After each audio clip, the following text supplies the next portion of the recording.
Bom, ah, bom dia. Eu vou apresentar aqui a parte da física epicureia e começar com a ideia da conservação da matéria, que é a ideia de que toda matéria que existe sempre existiu e sempre vai existir. Bom, primeiro, ela existe, por quê? Porque a gente pode ver. E no epicurismo, né, na física do epicurismo, no epicurismo, ah, os sentidos são evidência, a melhor evidência que tem de que algo é real. Então, se a gente enxerga as coisas, é porque elas existem. E, bom, se elas existem, elas não podem ter saído do nada, porque se elas saírem do nada, nada impede que apareça um monte de coisa do nada sem precisar de nenhum processo de geração. Então, no epicurismo, é assim que eles dizem que não pode aparecer do nada. E também ah, as coisas não podem se dissipar no nada, porque se isso acontecesse, então todo o universo do nada pararia de existir. E então é por essa razão que a matéria que existe sempre existiu. Ela não pode ter saído do nada e nem pode se dissolver no nada. Bom, a continuação das noções ali da física do epicurismo é a ideia de que no universo só há duas coisas: há o vazio e há a matéria. Então, aqui a tentativa é mostrar, né, se a gente, claro, na época do Epicuro não ia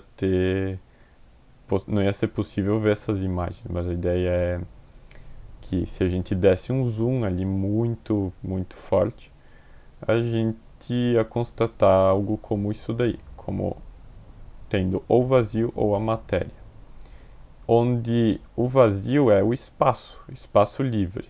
Ele não é o não ser, porque o não ser não existe, é outra coisa. O vazio é só um espaço vazio, é uma coisa diferente. E, bom, e a matéria é formada pelos átomos. E por que de ter átomos? Que né, do grego vem do indivisível. Aí vem uma noção que uh, é a seguinte: se a matéria pudesse ser infinitamente pequena, se os átomos, né, se a gente pega uma coisa e divide ela ao meio, divide uma dessas metades ao meio de novo e assim sucessivamente, até o infinito, a gente ia chegar a nada, basicamente. Fazendo essa coisa infinitamente, dividindo algo infinitamente, tu acaba com nada. E isso não é possível, porque, né, como uh, posto ali anteriormente, a nada pode se dissolver em nada. Então a matéria não pode simplesmente deixar de existir. Por esta razão que devem existir átomos, pensam os epicuristas. E, e os átomos, uh, eles podem ser de, de diversas formas, diversos tamanhos e com diferentes pesos. E isso já é um pouco diferente dos outros atomistas, porque. E perdão, mas eu vou ter que olhar aqui. Porque lá pro Leucipo e Demócrito, os átomos eles variavam em figura, ordem e posição. Enquanto que aqui nos epicuristas, eles podem variar aqui em figura, né, formato, por assim dizer, mas em vez de ordem e posição, no epicurismo trata-se do tamanho e do peso, como as outras propriedades do átomo. Uh, Outra coisa é que eles são todos da mesma natureza. Então, o que diferencia um átomo do outro é essas três propriedades. É ele ser maior ou menor que outro átomo, mais ou menos pesado e ter um formato diferente. Mas tirando isso, eles são da mesma natureza.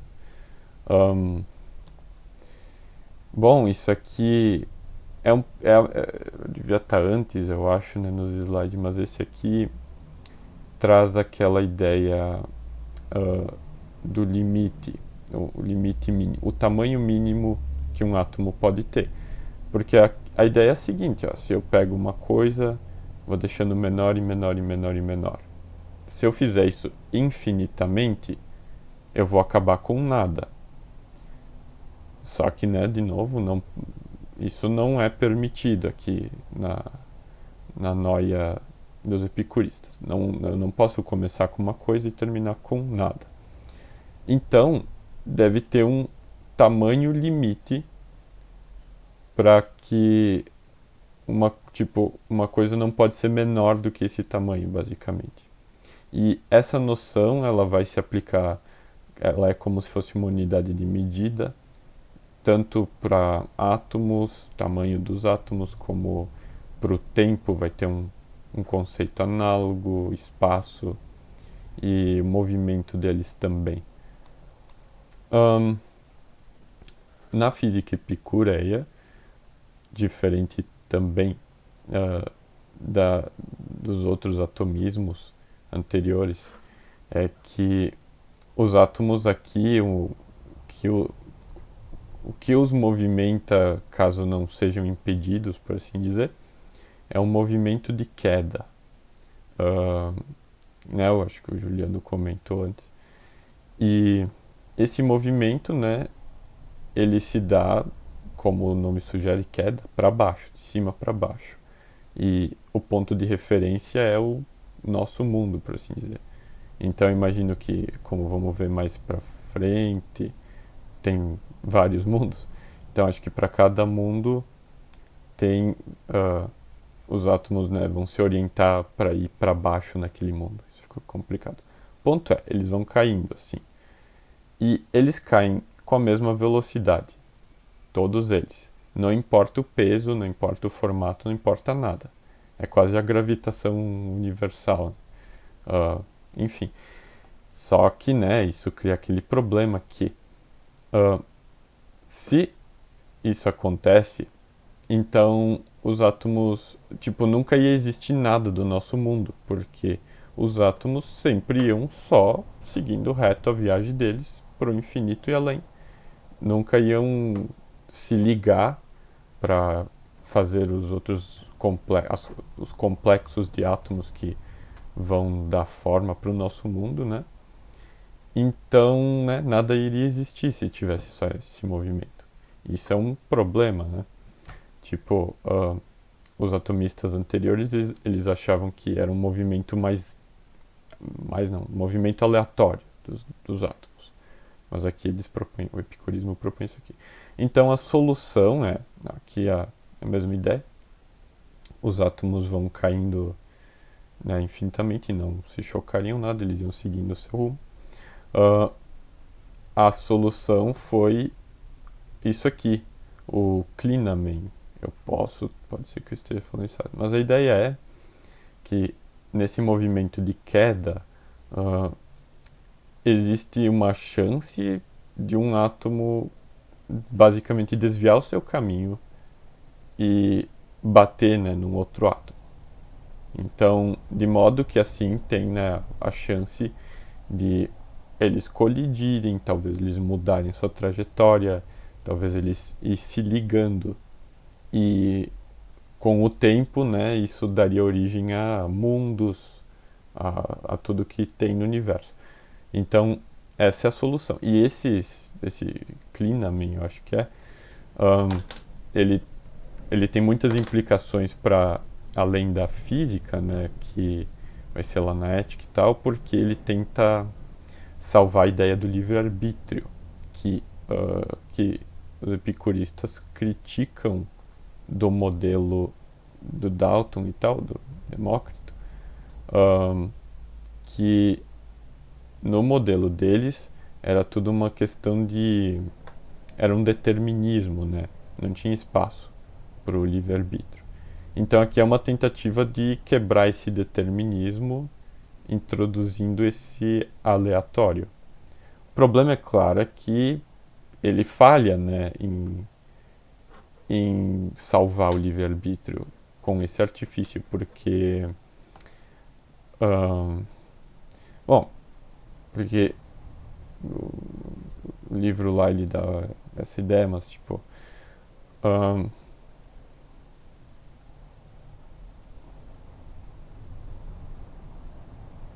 bom, o livre-arbítrio pressupõe uma inteligência e não um mero acaso, sabe? Uma mera sorte, um aleatório. Isso não, tipo, aqui tu tem uma causalidade, é uma situação de causa e efeito indiferente do arbítrio de ninguém, não tem nenhuma inteligência por trás. Então, né, é um artifício meio falho, assim. Mas, né, não deixa de ser muito interessante e tal. O, aquele autor do livro, que eu vou deixar ali no final, os outros colegas também usaram, ele, ele fresa esse ponto na análise dele e tal, de que ah, analisando esses caras, e especialmente olhando as contradições, os paradoxos dos seus raciocínios, é nesses pontos que tende a ser muito elucidador o que eles pensavam, assim, qual era a visão de mundo. E aqui, né, dá pra ver a intenção do cara. E eu esqueci eu devia ter falado isso antes, logo no começo da apresentação, mas ahn, a física no epicurismo, ela é toda motivada para a ética, né, para viver bem, basicamente, né, para alcançar a ataraxia e a aponia. Ele diz lá, se não nos perturbasse os efeitos, os fenômenos celestes, nós não ia precisar estudar os fenômenos celestes. Uh, se, não, se não nos perturbasse desconhecer as causas de sofrimentos, por exemplo, de prazeres que vão dar sofrimentos, essas coisas, não teria por que ter uma ciência da natureza. Então, aquele ponto é retomado aqui, de que ele não é uma ciência como hoje em dia ela é descompromissada, né? É uma física que ela tá vindo para sustentar o negócio ético e aquele é, digamos, ele tem uma primazia, né? Não é como uma ciência livre. Mas, enfim, uh, tendo tudo aquilo em vista, uh, tem uma ideia ali de multiversos. De, tem um nome lá, acho que é o Cosmoi, vários mundos. Um, mas a ideia é, o que é bem interessante de caramba. Eu não sei se ele pensava em esferas, né, planetas, tipo, eu peguei uma foto aleatória. Um, eu não sei o que ele quer dizer exatamente com o mundo, né? Vai saber se ele já supunha coisas do tipo, a Terra é redonda, eu não faço ideia. Mas o que eu li lá é que, um, bom, o universo é infinito. Isso também estava lá no começo, eu vou falar agora. Em vários sentidos, o universo é infinito. Ele é o. Bom, só existe duas coisas, né, no universo: espaço vazio, que é a mesma coisa, o vazio, e a matéria, né, na forma fundamentalmente dos átomos. E o tamanho do vazio, o tamanho do espaço é infinito. O número total de átomos também é infinito. Portanto, né, o tamanho do universo, o universo é infinito. A única coisa que tem aí de finita é que é os tipos de átomos. E se eu lembrar, tentar dar o raciocínio que ele usa ali para provar essas coisas, é que, tá, ele usa um argumento que me parece circular, que é de tipo sobre o número, por que a matéria e o vazio são infinitos. Aí ele usa tipo, bom, se a matéria for finita, mas o espaço for infinito, então, espaço infinito, matéria finita,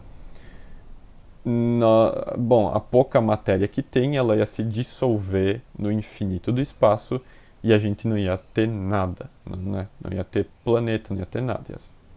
né? Ahn, Obviamente a gente, não é o que a gente presencia, então essa opção ele corta.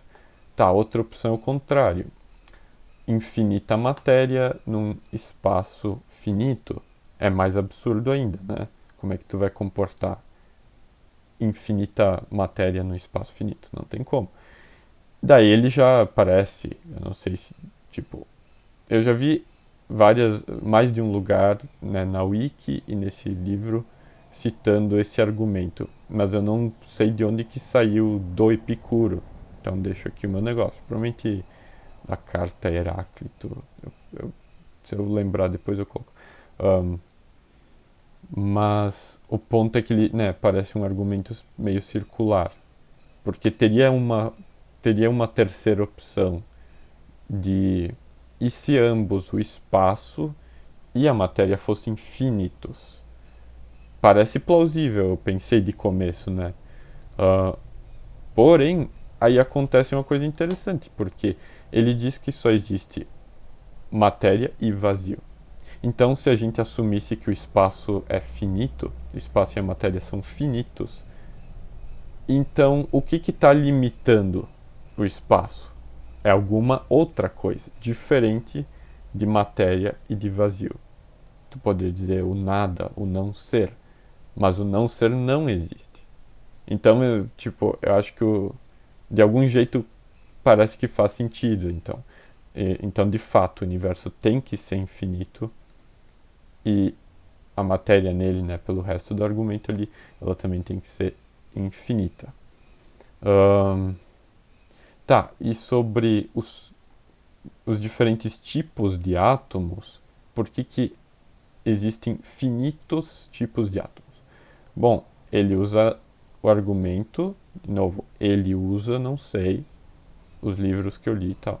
Ah, o livro que eu li. Ele usa o argumento de que se os átomos pudessem variar infinitamente em tipos, ia acontecer que eles teriam que variar também em seu tamanho e porventura massa, né, o peso. Só que se eles variassem infinitamente de tamanho, eles iam se tornar visíveis, né? Ia ter uns átomos gigantes que a gente ia enxergar. Mas a gente não enxerga. Então diz ele, então o número de tipos de átomos tem que ser finito, porque não pode ter um átomo grande. Ah, tá, eu até aceitei a parte ali de, né, nós não enxergamos um átomo, não existe um átomo gigante. Ah, e tu também poderia ir para o outro lado, né? Não pode ter um átomo que é infinitamente pequeno, até por aquela ideia do tamanho limite lá. Mas ah, dá para imaginar que, imagina, por exemplo, um átomo que tem 1 grama, só por número, 1 grama de peso. Só que tu pode modelar ele como tu quiser e ele é perfeitamente elástico. Matematicamente, tu pode fazer infinitos tipos de átomos mudando a forma desse átomo, sem mudar o peso dele. Então acho que esse argumento, ele, se é permitido isso, ele também tem essa fraqueza, né? Ah, também tipo, outra fraqueza seria que, bom, a massa também, mas enfim, então tem esse detalhe ali, né? Tu poderia ter um átomo que é sempre do mesmo tamanho, mas mesmo assim tu pode ter infinitos tipos. Mas, segundo Epicuro, o epicurismo, o número de tipos de átomos é finito. Então, espaço é infinito, quantidade de átomos é infinita, quantidade de mundos, que é onde, eu não sei se eu cheguei exatamente. Ah, tá, é agora que eu vou chegar nos mundos, que é finalmente nesse slide. Que é, tá, então tu tem essa situação de um universo que é infinito em tamanho, né? Tem um espaço infinito, tem matéria infinita, né, na forma de átomos, e, e eles estão ali se movimentando ainda mais com aquele advento do Klinamen lá. Então, por volta, uma hora ou outra vai ter uns movimentos aleatórios, os átomos, né, são obrigados a colidir. E aí é assim que surge um planeta, basicamente. Ou ele não usa planeta, mas é assim que pode surgir um mundo. E a ideia é que, né, se o universo é infinito em extensão, então vai tudo que é possibilidade de mundos vão existir. Vai ter uns que é muito parecido com o nosso, vai ter uns que é muito diferente, mas é obrigatório que exista qualquer possibilidade de agregação dos átomos em algum lugar. E o autor ele faz também uma sacada depois assim bem interessante que é de uh, o universo dessa física de Epicuro ele acaba sendo de um jeito estável, sempre o mesmo. Por quê? Bom, ele é eterno, ele tem. E ele é sempre igual, no sentido de, em qualquer instante, por ele ser infinito e esses outros fatores, qualquer possibilidade de planeta, de mundos e tal, vai existir em algum lugar. E esses mundos, eles vão nascer, morrer, sem parar. Então, é sempre essa mesma situação, que em qualquer instante, qualquer possibilidade vai existir em algum lugar. E desse jeito ele é um universo estático, de algum jeito. Né? Mesmo estando em constante mudança, assim. Agora, a ideia dos deuses é que Epicuro não nega a existência dos deuses, bem pelo contrário. Ele acha que os deuses transitam e vivem nesse espaço entre os mundos, que é um espaço, né, o espaço vazio. E é ali que eles ficam de boa, eles conversam e tal, e eles não estão nem aí com nada que eu interpretei como nada mundano, assim. Eles não estão nem aí para nossa vida. Não adianta nós fazer oração, fazer isso, fazer aquilo, que eles não vão se importar. Eles estão na deles. E bom, aí vem a pergunta, né? Do que eles seriam feitos? Ah, porque antes ele disse, só existe duas coisas, espaço e matéria, né? De átomos. Então ele é obrigado a dizer que os deuses também são feitos de átomos. Mas aí gera um pouco uma contradição para ele, uma baita contradição na verdade, é que ele vai ter que dizer que é um átomo diferente esse dos deuses. É um quase corpo, é uma quase matéria. E, né, contradiz com os trecos dele lá, mas tá aí, o autor lá ele também levanta isso, né, e depois a situação da alma, que é semelhante, é que a física de Epicuro ela tem dificuldades, né, de explicar os deuses e tal. Tem outros detalhes aí, tipo, ele diz que os deuses. Por que ele diz que os deuses existem? Bom, ele vai dizer que todo homem tem a experiência de Deus, né? E como a experiência no epicurismo é a evidência máxima, então os deuses devem existir e tal. Mas aí fica difícil, porque eles ainda são deuses, né? Eles são eternos. Mas o universo de Epicuro é todo transitório, né? Uh, Mundos nascem e morrem, nada é eterno, porque é tudo esse trânsito de átomos e tal. Então, como é que tu explica um Deus eterno? Aí ele é obrigado a vir com essa quase corpo, né? Tinha uma outra possibilidade de os átomos ir se trocando e manter o Deus, mas complicado também. E na situação da alma, Epicuro acha que nós temos uma alma, mas ela é também feita de átomos e movimento e tal, então ela também é eterna, o contrário de eterna, não sei se é isso. Enfim, ou seja, a nossa alma é mortal para Epicuro. Então ela está fadada a se desintegrar. O que não parece tão problemático, mas ele. E é menos do que o caso dos deuses, mas ele também diz que a alma ali ela é feita de alguns átomos lá, ígneos e outros tal, e uns átomos assim mais diferenciados para especialmente da nossa parte da razão e tal. Então, esse ponto aqui da alma e esse ponto aqui dos deuses são os pontos assim bem interessantes. O autor frisa muito porque, né, são várias contradições assim que a física aqui entra.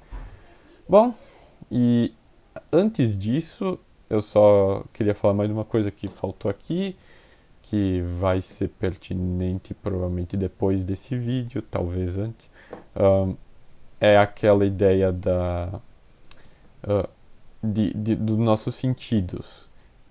No epicurismo, né, os nossos sentidos, tipo a nossa visão, ela acontece por causa das partículas que estão sendo emitidas pelos objetos e chegam no nosso olho.